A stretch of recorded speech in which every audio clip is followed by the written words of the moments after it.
Well, hello there, and welcome to the Weekend Update. I'm Jim Harrington.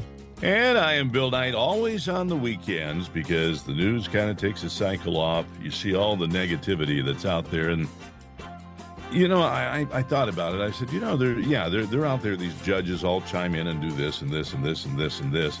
And over time, things get overturned. Not everything, but most of the stuff that they're throwing out there, they really can't. But I thought, well, then why do they do it? It's time. Because if they can derail the cart for 2 weeks, well, that's it. And, you add all this up. They're buying time. The good news yesterday was that for the first time in a long time, a bunch of judges got together and said, wait a second, President Trump isn't doing anything wrong. He's doing what he's supposed to do, what he can do as the chief executive. It's within his purview, and leave the guy alone. They came out, I think it was last week, and they said they wanted all the employees from USAID reinstated. They want this. These are the district judges who did this. So it was appealed, expedited, and they came with an emergency stay. It wasn't a temporary stay. It's an emergency, meaning that these three judges got together and said, okay, wait a second, this is critical. We can't put it just on our calendar and get to it. We've got to make time for this. They did it, and they ruled in favor of the administration. They said, no, you judges, you don't have any standing. You can't do this. He, as the chief executive, has the authority to do what he's doing. Leave the guy alone. That was a big deal. It came out about 5 o'clock yesterday, and the mainstream media has kind of downplayed it, Bill? Yeah. Now, you know what the administration said? They said, well, that's good. Officially closing USAID, they say they'll have it done by July 1st. And, they'll take control, and do things the way they think it should be done. But USAID, it's stick a fork in it. Well, there was a terrific interview. I played a little bit of it yesterday. I'm not going to, but on Tucker, where he interviewed Elon Musk and a bunch of key people in the Doge operation, the Department of Government Efficiency. And they asked Elon, you're a temporary employee, essentially. You have told you made a commitment for 130 days. Will you stay longer? And Elon said, no, I don't think I'll have to, because I think all the things we have to do will be done within 130 days. Doge is going, and this administration is going faster than any administration has ever gone. And there's a reason for it, because the deep state is trying desperately to stop them. They and the problem they're having is that these changes are happening so quickly, the deep state can't get its footing. They are off balance, and that's exactly what the administration wants. They don't want the process to slow down, so the deep state can dig in and put up a barrier between Doge, the administration, and success. And it's going to be interesting over the next few months. They have some incredibly smart guys in this Doge operation. I was really impressed.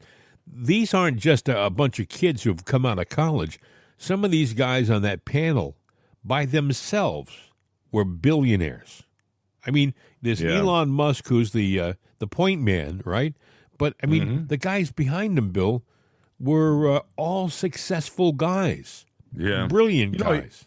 Elon's got a lot on his plate. He's still got Tesla that's going on. He's got the X. Well, actually, he's got XAI, which just bought the X. That's an internal but public shuffle. I think X is at 33 or 36 billion, and XAI is 88 billion. Well, that's all Elon. And now those are sucked together. That was a big announcement yesterday. Well, he said, Elon said this, why would a guy who has so many important businesses and is so interested in their successes intentionally put himself in a situation that Elon has put himself in, unless he didn't think that it was critical. It was critical for the success and the health and safety of our country. Our country, he said, is on the brink. If it wasn't course corrected like now, then it was doomed. He also said something, Bill, which I thought was interesting. He said, they asked him, "What keeps you up at night?" Brett Baer asked this of, and he did. I swear he did 30 seconds of a pause as he thought of the answer. It wasn't like a off the cuff, seat of your pants answer. He thought about it. Yeah, he did. He said, "Well, we're not procreating fast enough, Mm-hmm. and if that doesn't change, humanity is going to die." I agree with that. And I thought, whoa, here we live in a world that's talking about abortion, and contraception. That's all we hear, It's a woman's right to choose.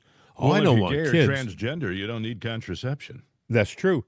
But, what he said was, that in reality, the numbers are dwindling on our side, slowly, but it's happening. And it's consistent and steady. And he said humanity is dying. And if it's not changed, there's no future for it. Well, little Timmy Waltz, the Elon Musk of the woke side, said there's not enough wokeness in the world. And the Democrats just need to go full tilt and be more woke. Yeah, he's a piece of work. I truly hope that the ticket in 2028 is Tim Waltz and Jasmine Crockett. I think that that would be a powerful ticket for the Democrats, and they will take them to places that the Democrats have never been before. They'll reach low lights. Go ahead. What are you saying, Bill? I was going to say somewhere AOC is going to be in that ticket, too. Well, I don't know how that'll work out, but I think Jasmine Crockett will. I mean, she has a way of redefining a thought. She can get a message across that in a way that nobody has ever thought of before. Well, then they should get her right away. I mean, no, baby girl, you're doing. Tim Waltz calls for. Did you hear this? He called for the shadow government to counter Trump's election, integrity efforts.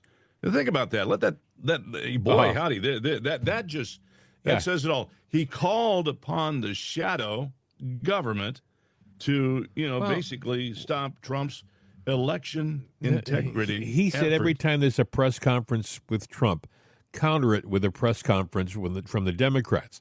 The problem with that is that for the last 4 years they had an opportunity to do as many press conferences as they wanted, and they did nothing.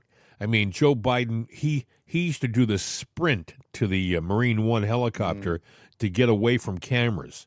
And when he talked to the cameras, he mumbled and was befuddled and giggled and left. Everybody knew the guy had a problem. And, the other thing is the media didn't do his job, Bill. If the media was serious about what they do in Washington, they would have looked at this guy and they would have been on his case from day one, saying this guy is, non compos mentis. He's not in a situation where he should be president. But the media, because they are little sycophants to the Democratic Party, they just nodded their head. Yeah, Joe's fine. Well, we won't ask any tough questions. Karine Jean-Pierre came in and babbled in the press briefings, and nobody in the press briefings made any critical comments about how she would act in front of the media. It was just everything is fine. And that's probably because she made a point of telling the world that she was the first black lesbian press secretary. Like, that was something which was supposed to be very important, Let me ask you, who cares? Well, that's just it. We're beyond that, Karine. We're beyond, we're beyond the first. If you think I'm blind and don't know you're black, okay, you need to, here's a heads up, I do. Here's another heads up, I don't care what your race is. And here's another heads up for you, Karine. I don't care about your sexual preference. I don't agree with it. Yeah. In case you're wondering that, but that's your life. You reap the benefits or the consequences of the decisions you make. Yeah. There was a bad earthquake. Did you hear about this in Malaysia? Yeah. Or wherever. Yeah, Southeast Asia. It was 7.7. Some of the video that came out of it was amazing. I saw You probably saw the video. It looked like a skyscraper that just collapsed. And I haven't heard a lot coming out of there. I was watching the news this morning. I think we've become kind of numb, our news media. By the way, weekend news stations seem to forget about doing the responsible thing and actually covering the news. It's like, well, Saturday and Sunday we'll get our weekend staff in and we'll show, I don't know, paid commercials for a half an hour or something like that. They don't cover the news like they do during the week. What I'm seeing is news, a 20-minute reel, just loops over and over in the weekend. Yeah, like a friend of mine, I'll go over to their house and, I got the news on. I want to keep up with the news. I'm going, you know what? At Friday at 6 o'clock, you can watch it for 20 minutes, and you're set for the weekend because everything you saw in that 20 minutes, you're going to see all damn weekend. Yeah, exactly. Because that's all you're going to see. Now, they do have somebody there standing by if they got some breaking, liberal news. Anything for Trump, that can wait until Monday. Maybe it'll go away.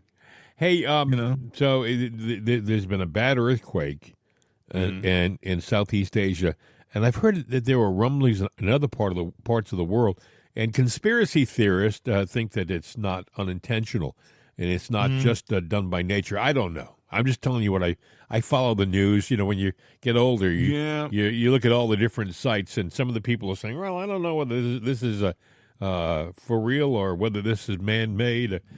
There are people who, by the way, say that the weather can be manipulated, and there's some people who have a good argument. You can get into all that. You know how I delve into not getting into conspiracy, but just the possibilities and the science of. The simple fact is there are plates that are shifting. California is going through that right now. They're losing land to the ocean where it's, encroaching. Things are slipping. The San Andreas fault and a few other faults are moving too. And it's widened.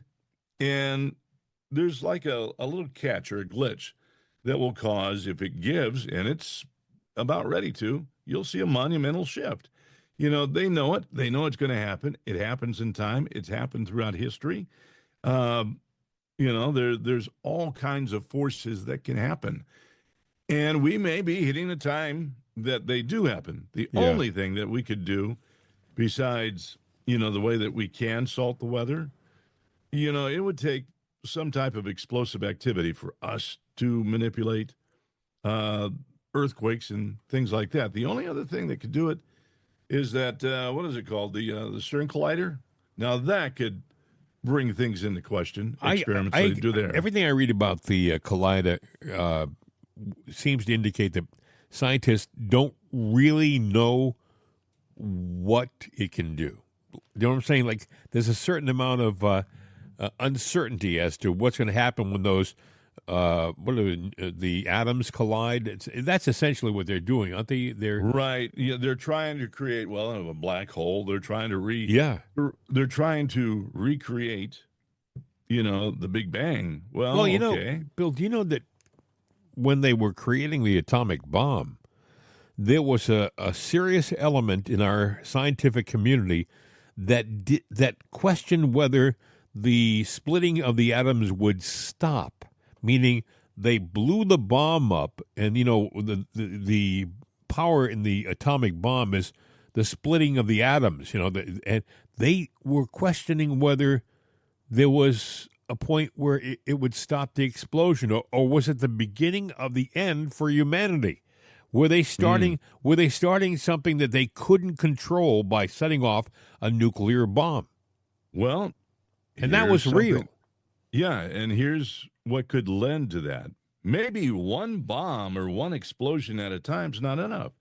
There is theory out there that, let's say that we had global thermonuclear war, the combination of all these explosions going on could entwine together that would sit there and, you'd see little planet Earth go boom. Well, could you also could it be knocked off its axis by all these explosions? We're positioned in a certain place in the grand scheme of things if you were using a lot of explosives, would it alter that to orbit? Would it change things? I'm just, Well, a well-placed nuke could actually set off a volcano or volcanic eruptions. There's I think a couple of new super craters that have been unearthed and found, and they're going, oh. Now you see a lot of news now. They love to scare people because, scaring people sells copies. Hey, by the way, I should point out to our new listeners on our Saturday program, the update program, it's our more relaxed version of our weekday show, and we allow ourselves the opportunity to theorize. Deep in the water. To theorize. So just, bear with us. Hey, interesting story. Bookings for commercial flights between the U.S. and Canada have absolutely collapsed amid rising tensions between the two countries. So people aren't going up to Canada, and people in Canada, they're not coming down here. I guess they're ticked off. Yeah, hey, and I understand there's, there's also some problems. You could get up there and have a hard time getting back or vice versa. And I'm like going, look, we have some differences on these tariffs, but you got to quit being stupid. I was listening to an interview yesterday from a lady who works in some media operation up in Canada, and she's conservative, and she said, no, you have to understand there's a large segment of Canadian society that you don't hear about that would entertain the opportunity of being the 51st state. They actually would like the opportunity to be part of the United States. And you will not hear about that, in the media, in CBC and things like that. They don't promote that, but there's a lot of people out west, in Alberta and that area, British Columbia, who, it wouldn't be such a bad thing to be part of the U.S. Oh, well, if you listen to Joy Reid, Canada doesn't want anything. As a matter of fact, she thinks that we should become a part of Canada because if we would go to war, that Canada would just kick our butts. Yeah, Joy, good luck with that. I think that I read that she's a Harvard graduate, and I think someone should look at recertifying Harvard. I mean, I don't care if your standards have dropped so low that you have a fathead like her as a graduate.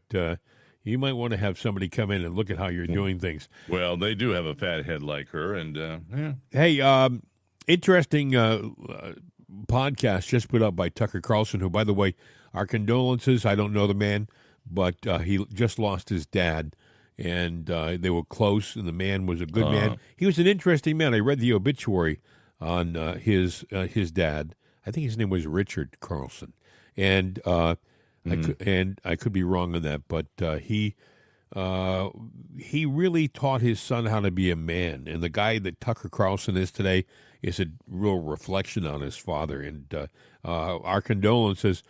Tucker has a new podcast out. He's talking with Sherry Walker. She's an airline pilot, been flying for 31 years. Still relatively young, in her mid-50s, like 54, 55. She is somebody who knows how to fly. She learned how to fly when being a pilot was important, and you really had. She's kind of nervous about being a pilot now because of the DEA things. She said that there are some situations where pilots don't want to go to the restroom.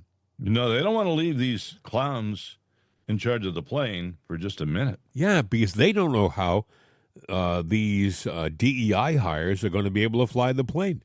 Anyway, she talked about some other things, too. The part I want to play for you here points to what happened in D.C. with the crash a month and a half ago. Listen. Well, the most dangerous part of your flight, most people don't know it, is takeoff in a jet. Yeah. Right? Why? Why is it most dangerous? As we get to the end of the runway at critical speed, V1 we call it, V1, liftoff, the airplane is at full power, and you have an engine failure. Now you have asymmetrical thrust. And so it's very critical to lower the nose, do the proper steps, and a lot of times there's critical terrain, so we have a path we have to fly, and a lot of things are happening very quickly. And so doing it by the book is what we train for over and over and over again. Losing an engine on takeoff. It is the most critical point of your entire flight. And so that's what we train for. That's what they pay me for. They don't pay me for the simple stuff, the landings and cruise at altitude and all that. They pay me for that V1 cut. And really? V1 cut? Yes, right at the speed. We call it V1, velocity 1. So at that critical speed is when we V1, rotate the airplane off the runway, engine failure, asymmetrical thrust, kicks in a whole bunch of rudder to 7.6. It takes a lot. You stand on it, get it straight, and fly it up to roughly 800 feet, lower the nose, work the checklist. And it's a two-man job. That's a critical reason we can't go to single pilot. How is it a two-man job? Because somebody's got to read the checklist and somebody's got to fly the airplane. I can't fly the airplane looking down at that checklist. That does happen, right? Mm-hmm. And everyone we've had that I can remember has been extremely successful. Really? Mm-hmm. So people survived them all? People survived. The last actual death in the U.S. transport category outside of the commuters, 2005, Southwest, and it actually wasn't on board the plane. It was at the gas station across the street of Midway. So we have an incredible safety record. But we have that safety record because of the people up front, right? The system's kind of working against us, though. I don't know if you've seen the preliminary results of the DCA midair. No. We have a serious problem. So describe what you think happened there. It's not what I think happened. So DCA, the plane that hit the helicopter over right, the the Potomac. helicopter that hit the airplane. DCA being the in-town airport in Washington. Yeah, speaking language. Washington Reagan National. Thank you. I know what I know from watching the NTSB press conference. And yes. The chairwoman was speaking. She explained several things. It's only preliminary. No blame was assigned at this point. I have my personal belief on blame. But the design of the system failed those passengers. Okay? The way that route through there was designed, they looked back for 11 years. 945 plus thousand potential incursions in 11 years. My teeth hit the floor. I thought we had air traffic control to prevent that. We do, but the problem she detailed is the design of the system. That approach, if the helicopter is in the right place, the perfect ideal place, the clearance between the approaching aircraft and the helicopter at one point is as low as 75 feet. Come on. Watch her debrief. I was astounded. The rotor blades on that helicopter are like 30 feet radius. Holy cow. And now we know the helicopter was outside of the ideal place. And obviously, 75 feet, Tucker. When I pre-flight an airplane, between my first officer and myself, the regulation says they have to be within 75 feet. So right there, we've taken out the protection. What in the world was the FAA doing? And this is in the nation's capital, and these are military helicopters and commercial aircraft. All eyes are on that airport. The airport has all kinds of restrictions on it after 9/11. You know better than anybody. No private aviation, all this stuff. They really pay a lot of attention. It's like 10 seconds from the White House. Mm-hmm. So if they're that sloppy at DCA, of all airports, right? What the hell are they doing in Santa Monica or wherever? Wichita, LAX, Oklahoma. Yeah, who knows? Who knows? Where does the data go? The problem is the FAA's twofold master, right? A regulatory body and a promotion of the industry. So what is it? I'm sorry, I don't know what that means, promotion of the industry. The charge to the FAA is to promote air travel in the United States and to regulate it. So that's been their mandate from the beginning, yeah. Really? Yes. So they're the policeman and the PR agent? I guess, because how did Boeing get the right to self-certify the MAX? Right? What does it mean, self-certify the MAX? So an inspector didn't have to go look at the 737 MAX. Boeing had the right to certify itself. Really? That's been pulled back. Everything that happens in aviation, every regulation happens as the result of blood. Right? And so nobody's being proactive in this agency. Now, I love Secretary Duffy, and I love his attitude. And it looks like the new nominee for the FAA administrator is great. But the question is the next level bureaucrats. These are people who have, for their entire careers, be it and a lot came from the military, they like sitting behind green government desks and drinking government coffee. And so to like have to get up and go over there and look at those reports or do something with them, that's got to change. Did you know that the people at Boeing could self-certify their airplane, the Max? Yeah. I didn't know that. Yeah, I did know that. A lot of these companies can. Well, I mean, that's ridiculous. They build the plane, they design the plane, then they have their own people certify it. Yeah, did a good job there. Don't you think so? She's certified. Well, we know what How else do happened you with the explain Max. Mm-hmm. The Max was a huge catastrophe, huge failure. She said some interesting things, though. The 75 feet separation at Reagan, 75 feet, you say, well, 75 feet. But in the situation of a helicopter, the helicopter has anything. The helicopter has a 30-foot, what do you call it, rotor circumference, right? So now you're not 75 feet, you're 45 feet away because the rotor is, spinning around. There's hardly any room for error. And if you've got somebody in the control tower calling the shots that really doesn't know what they're doing, and you look at that radar, it doesn't sit there and go, yeah, they're 75 foot apart. You've got to be able to know that like the back of your hand and be able to say, no, they're too damn close. Well, they said a lot of the hires recently were DEI hires. Yeah, and they're not paying attention because they think, it's all automated, it's easy. Hey, what are you going to do for you going? Do you know how old hour later? The system was 45 years old. The computers in there were ancient.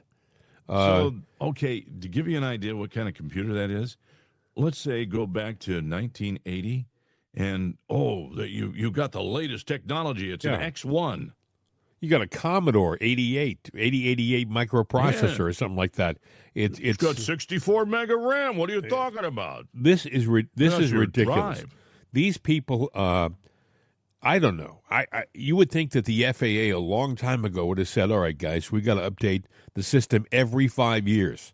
That has to be the way it goes from this point on because technology changes, and we have got to change with the technology and stay on top of it because lives are on the line, Well, one of the problems you have with technology is, you just said changing every 5 years.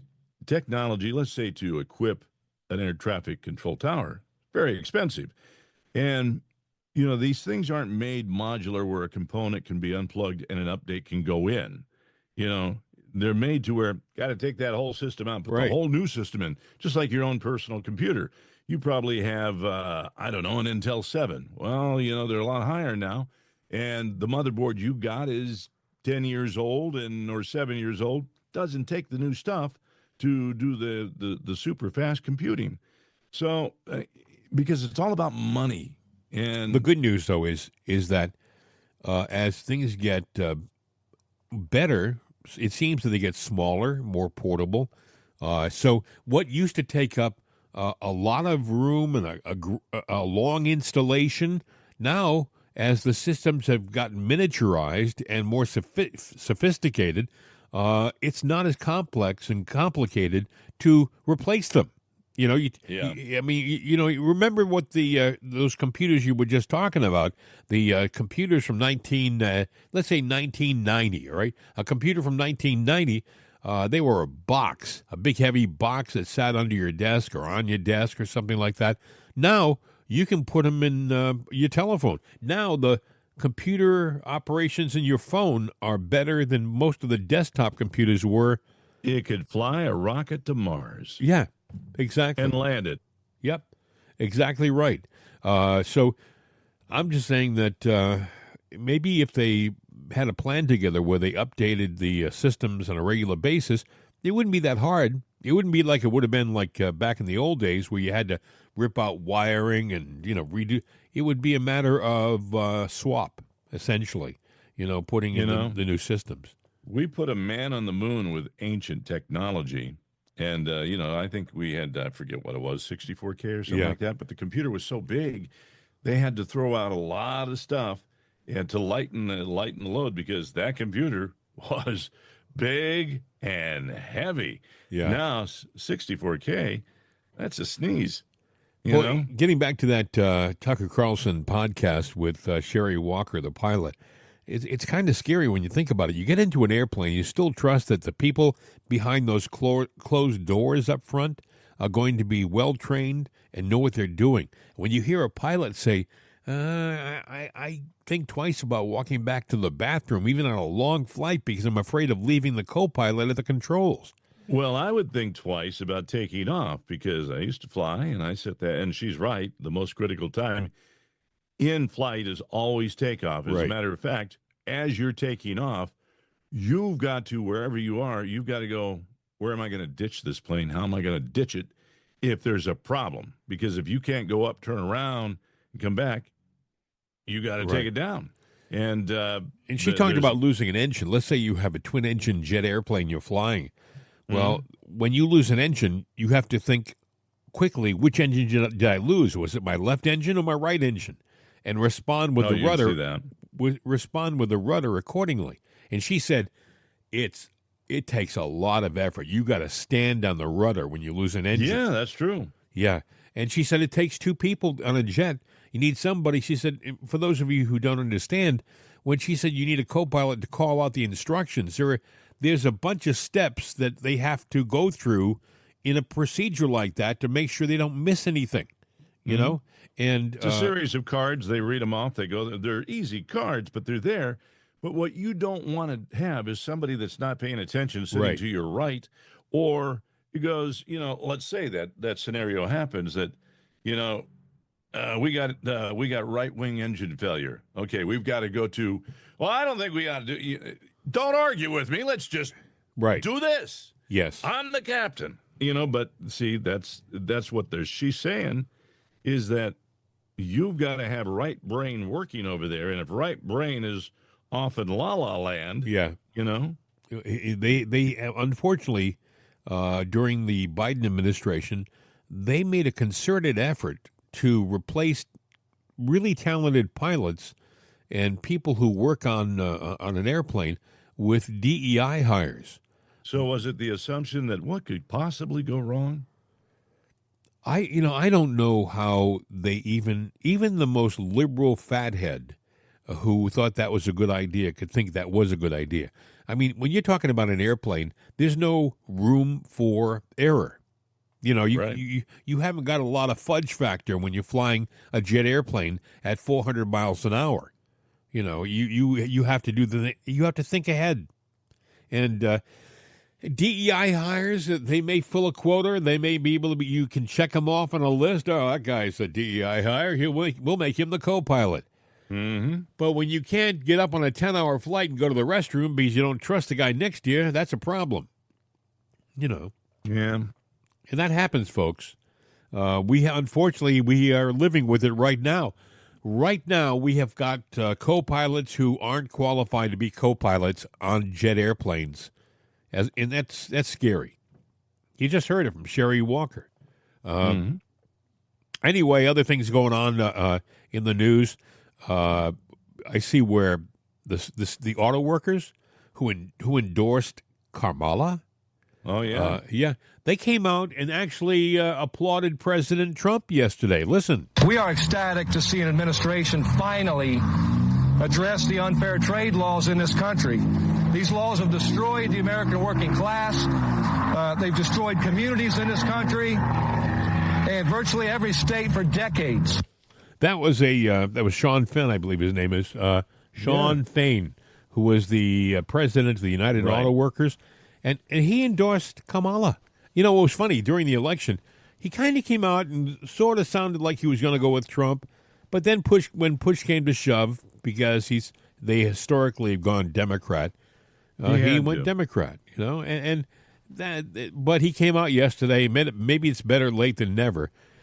If they don't go with the Republicans next time around, then there's no hope for the auto workers, because there's not a president in history who's done more for them than this guy we have in office right now. Well, it couldn't be better timing for him to do what he just did, because, the tariffs are, that's the card the Democrats are trying to play, saying, oh, it's going to do bad for the economy and everything, and we're going to get our butts kicked, and people are going to lose jobs.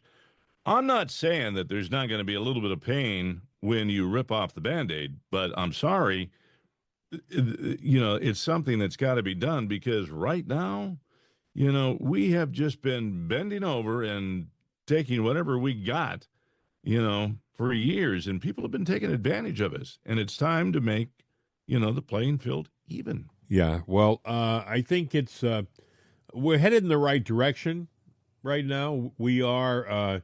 I think that people are starting to see, even people on the left, the successes that this administration is having, and even people who voted for the other side, they're starting to think, well, maybe he's not doing so badly after all. Meaning Trump. Maybe they don't like his attitude or the way he carries himself. He has I always think of Trump as being the kind of guy where he's not going to get any positive feedback from anybody in the media. So he's got to be his own best self-promoter. He's got to remind people how good we're doing and how good his administration is, because if he doesn't say it, nobody's going to say it. Because this press media, they're so anti-Trump and anti-conservative that he could do any. He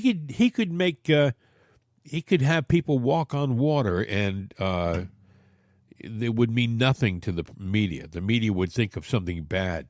I wanted to. They always do. Another story which I thought was really interesting. Paulina Luna came out with a blockbuster story yesterday on Jesse Waters' show.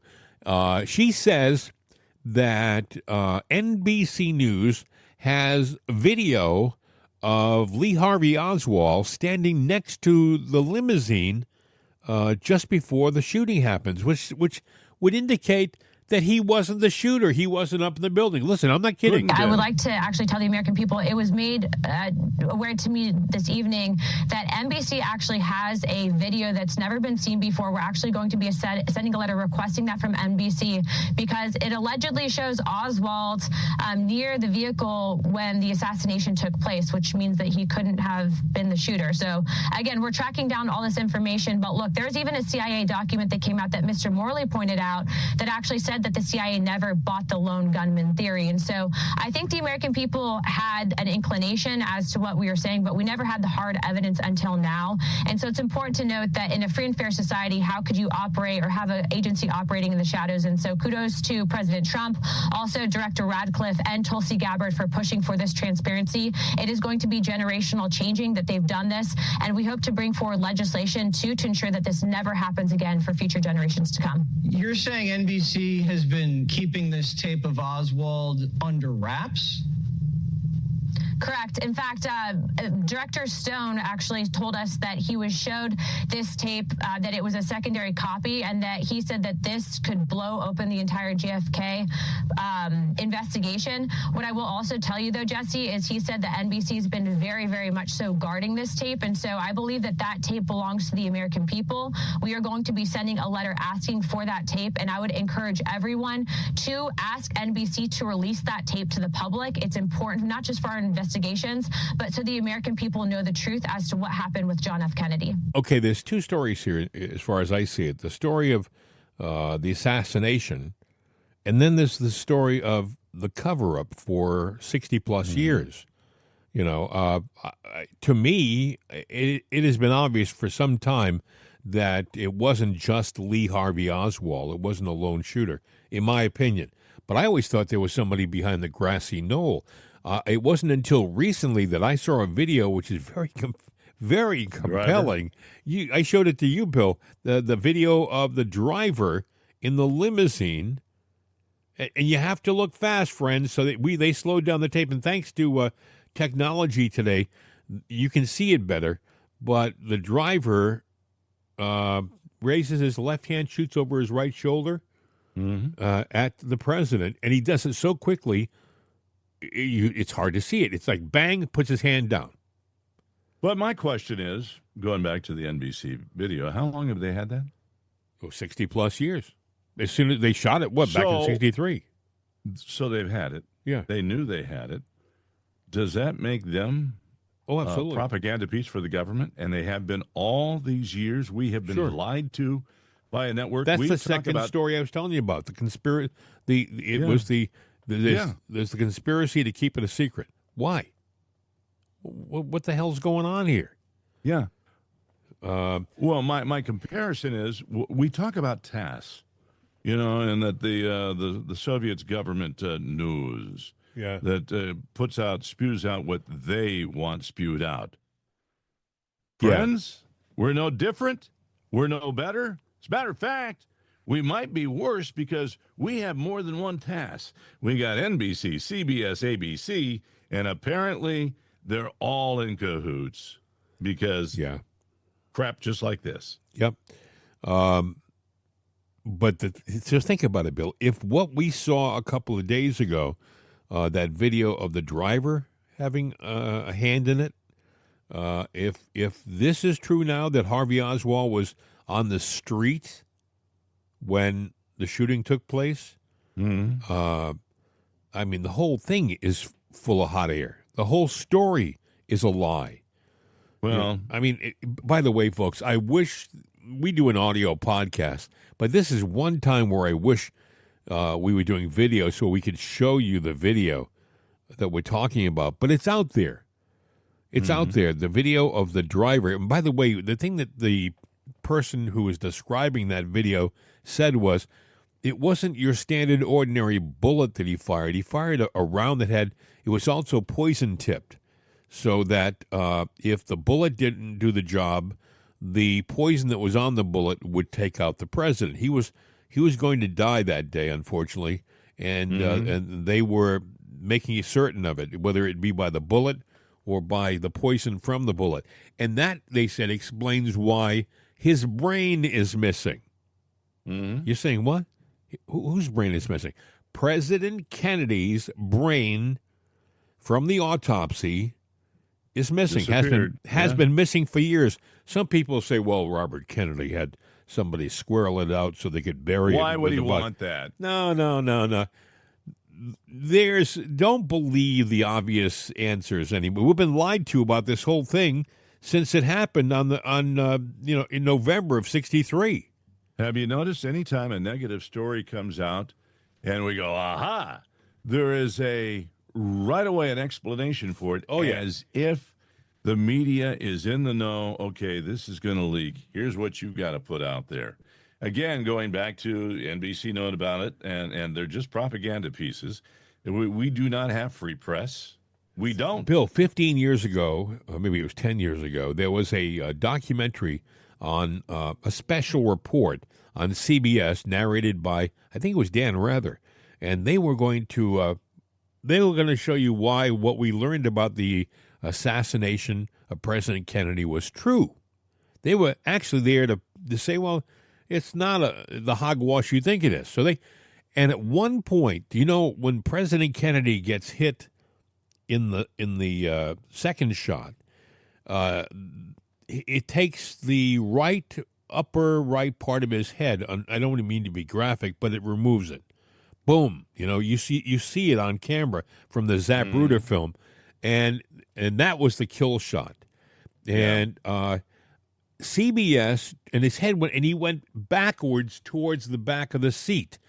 CBS tried to convince the audience on that special that you could fire a shot from up and behind, where supposedly the sixth floor, and hit him and knock him backwards. You can't do that. If you see the video, you do see that, there's a shot and the dislodgement goes to his back. He lodges back, so the splatters to the back.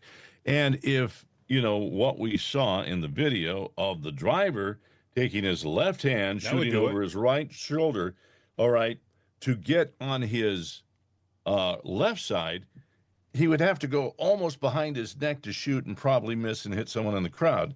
The only logical thing is, but when you're lined up in a car, and you just, randomly take your hand like a finger, like a gun, make it that way, and go over your shoulder, you're going to hit his right person, side. Yeah, his right side. Yes, exactly. And you've got a mirror right there because if you look, the driver is looking up to sit there and see Yes. the tip of that barrel if it's in the right area. So there's a lot that we have been lied to about this whole assassination. And by the way, I know this is crazy, but I don't think we were told the truth about the Lincoln assassination. And now you may say, "What? That was 1865." Well, I mean, I'll just leave this. First of all, we know that they cornered supposedly John Wilkes Booth in a barn in Virginia, and they shot him in the barn, and he died. But people who looked at the body at the autopsy said it wasn't John Wilkes Booth; it was a different hair color. Booth had a black hair, and the guy who was shot had a reddish hair. It wasn't John Wilkes Booth. The other thing is this. They brought him for an autopsy. They didn't bring him to a hospital. They didn't bring him to some kind of a clinic somewhere to have the autopsy. They brought him to a boat. What do they call it? Like one of those. I want to say submarines. They didn't have submarines back in 1865, but it looked like a submarine where the top part of it was. And they did it on a boat, and they had one photographer who took one picture, and that has since been lost. I mean, you're doing the autopsy of the assassin of the President of the United States. You would think that there would be multiple photographers, multiple pictures, even back then being shot, but yet they have one photographer, and the one picture that they have of that autopsy they lose. So, folks, and there's a lot of people who believe that John Wilkes Booth escaped, and there's even a story about a guy who in 1903 did a deathbed confession out in Arkansas or someplace like that, where he admitted to being John Wilkes Booth. And when you look at a picture of the guy, he kind of looks like an older John Wilkes Booth. But so there's a history of when situations like this happen, you're not being told. And look what happened to Trump in July. In July, we have an assassination attempt on the president. You would think they would still be doing special reports on that. That was only a short time ago. They make it sound like it was ancient history, but it's not even a year ago that he was almost taken out, and that's like forgotten. Yeah.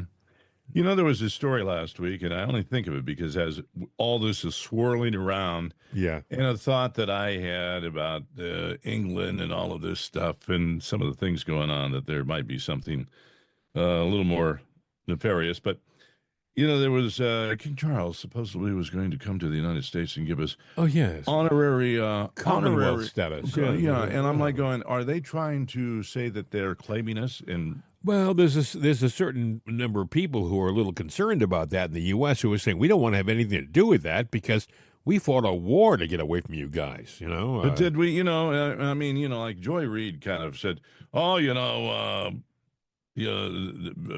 Canada burned down the White House. No, it's Joy. No.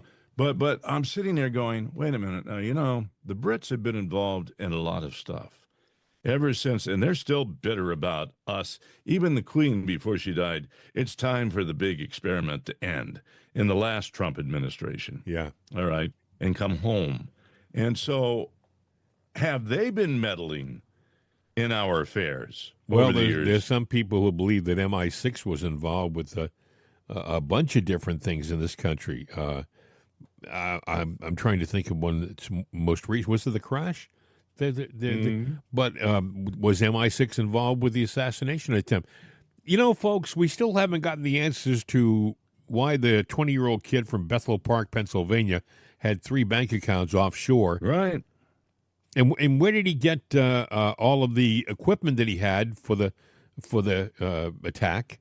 He had 2 trucks, or he had a truck and a car, I guess. Was he alone? I don't think so. And whatever happened about us going to Fort Knox to see if all the gold is there? Because we have the most gold, followed by the United Kingdom. And the United Kingdom is moving their gold, their vaults. Well, Bill, there's so many things that we've been promised. I get the impression that even as well-meaning as President Trump is, there's an incredible amount of pressure being put on the guy to keep things hush-hush. Shadow government, second state, that's all come out. Then you've got NBC, who has been hiding news, according to Kennedy, of Kennedy for 60 years. You've got England doing their thing. That means that people, whether they are innocent when they get into office, all of a sudden you become tainted with knowledge. Okay, you've been elected in. Now you're indoctrinated. Well, somebody said even a guy like Trump, who is fighting desperately to get things right in this government, he has, even as president, he's fighting against that substrata that you can't see of government that has been around forever, that doesn't want it. When he walked in, I'm sure somebody in a dark suit said, "Well, you got here, didn't you? Yep. It's going to be a rough ride, buddy." Yep. I'm sure. And it's a do or die situation for him. Yeah, that's true. And so you have to pray for the guy. Pray for the guy, because every single day he's going through an incredible amount of pressure and stress. When you're in it to win it, he's really, literally, in it to win it. And, they're going after Melania, too. They're really trying to, I understand they're trying to figure out charges to file against her. And I'm going, what the hell would you have, Hey, there was figure out something. Representative Tim Burchett, who's on our side for the most part, was walking, I guess, to his car, and some young, it looked like either college age or just after college age, I guess he wants to be a reporter, but he had his video on his cell phone on. He's taking video, and he walks up to Tim Burchett, who's walking, and I'll let you can listen to the audio, but the response from Burchett is hysterical. Listen. Congressman Perry, do you trust Trump's national security team to keep our war plans top secret? Do you trust your mother every night to fix your hot pockets and make sure your Game Boy is turned on? Okay, so what he said was, for those of you who couldn't hear it, Congressman, do you trust Trump's national security team to keep our war plans safe? He said, screaming at Tim Burchett. And Burchett, without a hesitation, said, Do you trust your mother every night to fix your hot pockets and make your make sure your Game Boy is turned on? I mean, he didn't even have to think about that. He just threw it back. Do you trust your mother every night to fix your hot pockets and make sure your Game Boy is turned on? No, I guarantee you the left will come out and say, well, that shows how out of touch he is, because Game Boys aren't the thing anymore. That wasn't his point. Mom is there for you to take care of every need that you got. Yes. And so is the government. So this week we had the people from NPR and PBS. You probably saw that. They were being grilled. And the young woman, I say young woman, she's in her maybe 40s, who's the CEO of NPR, who was trying desperately to carry herself properly, but she seemed a bit lost. As she did not impress Kennedy. That's the character, the young lady who's on Fox. She just goes by one name, Kennedy. She's very, very smart contributor to the program over there. And she was on Gutfeld, and the people on Gutfeld were talking about this NPR CEO's testimony. Listen. I'm going to say something mean, and you are excluded from this statement, and please know that. Be about a blonde. She is a dumb blonde. I was going to make the same joke.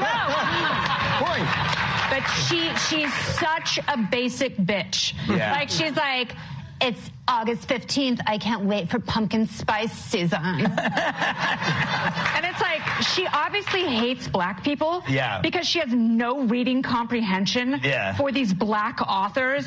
And she just virtue signals like, oh my God, I'm so busy and so important, but I'm literally taking the day off to read this book about reparations because it's so important. And I'm going to tell you all about it. It's like, how was that book? I have no idea. Never read it. It's probably stupid.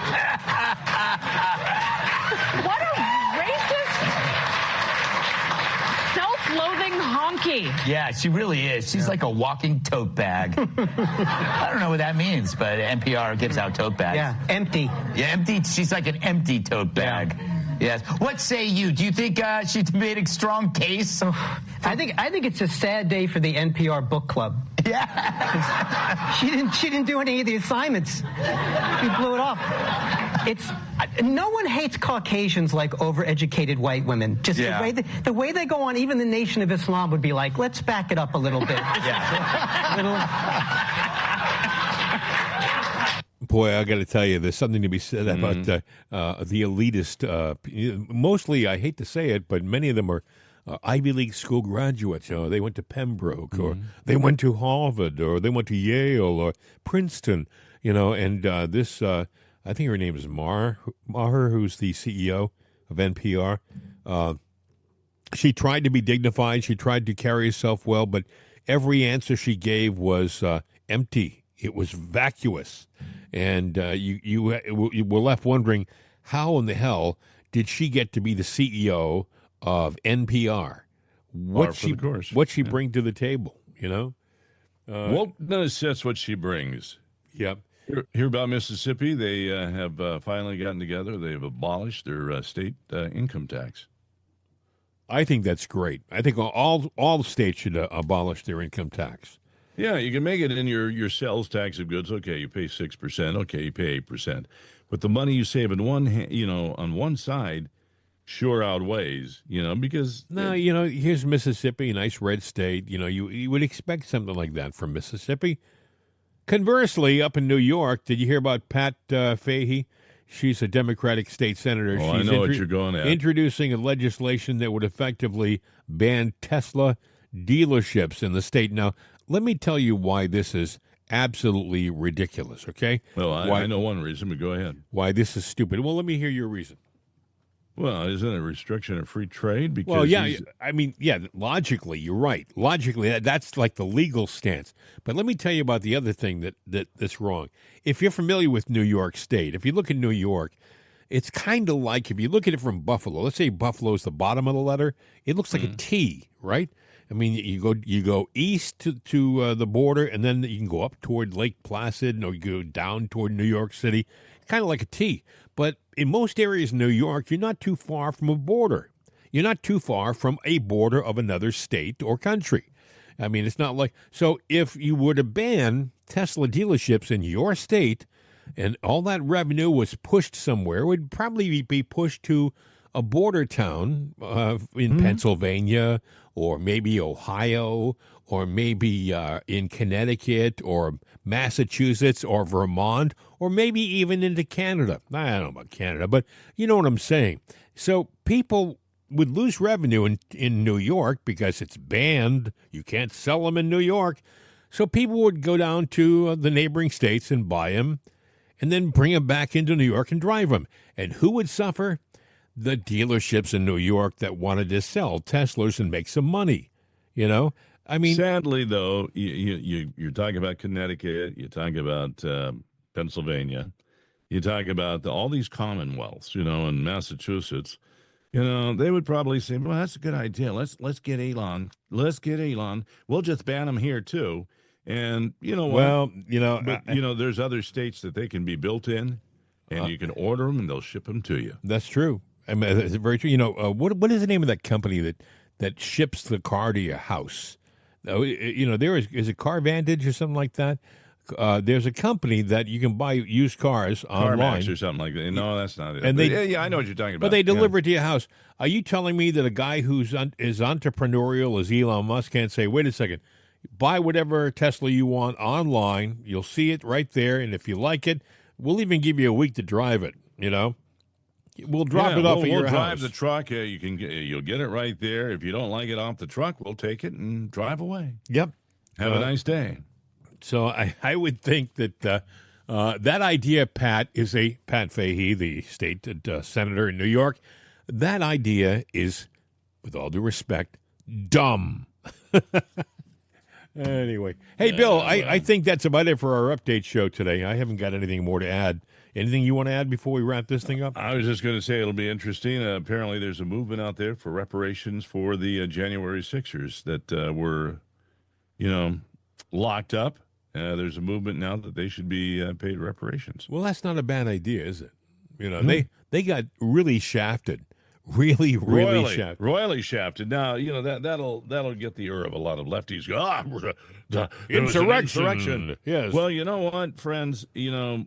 You are the very definition of an insurrection with what you did to them, one-sided justice, and what you're doing now in all the protests and the burning of the Tesla dealers and going after, come on. You have no problem with terrorizing people who, with their hard-earned money, buy a new car, and I saw a video of people running up and breaking car windows of people who were sitting in the car, and they were doing nothing more than, they were in a Tesla. They were driving along, and people think they have a right. They almost look surprised when they're arrested.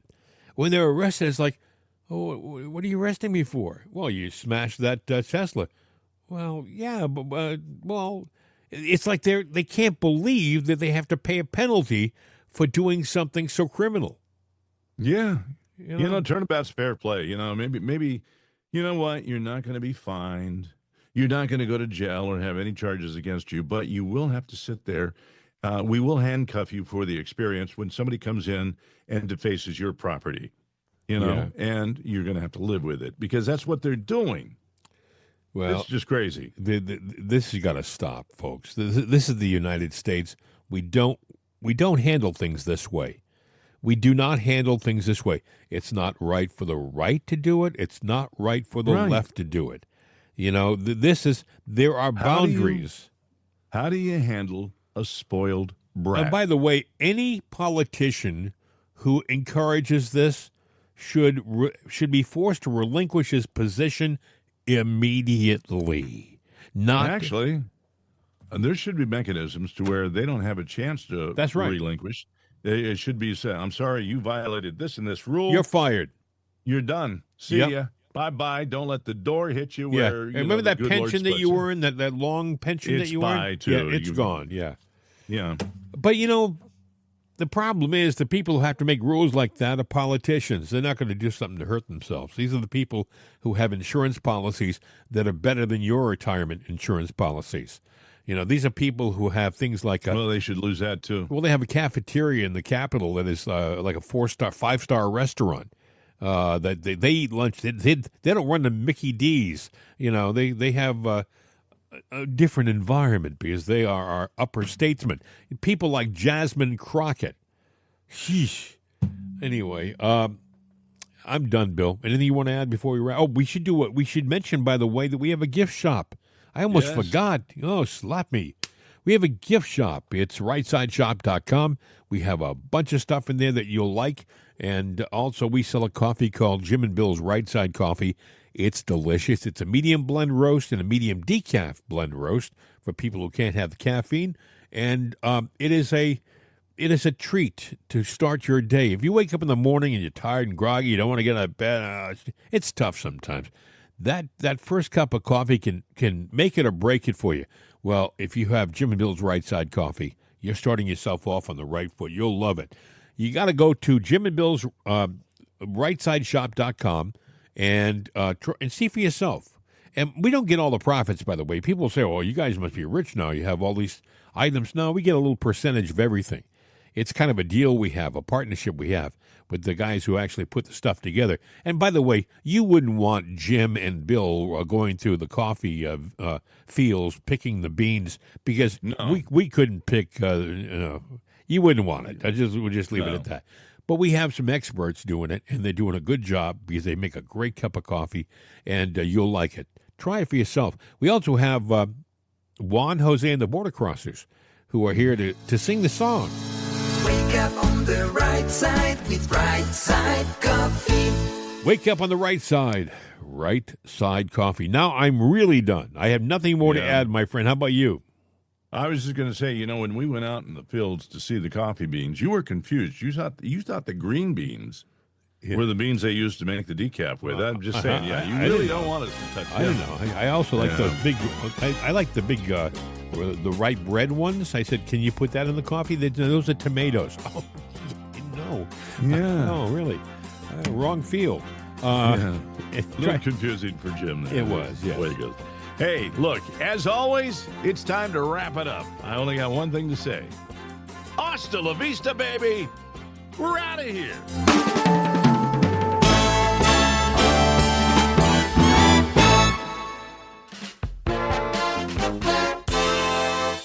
This is CRN America.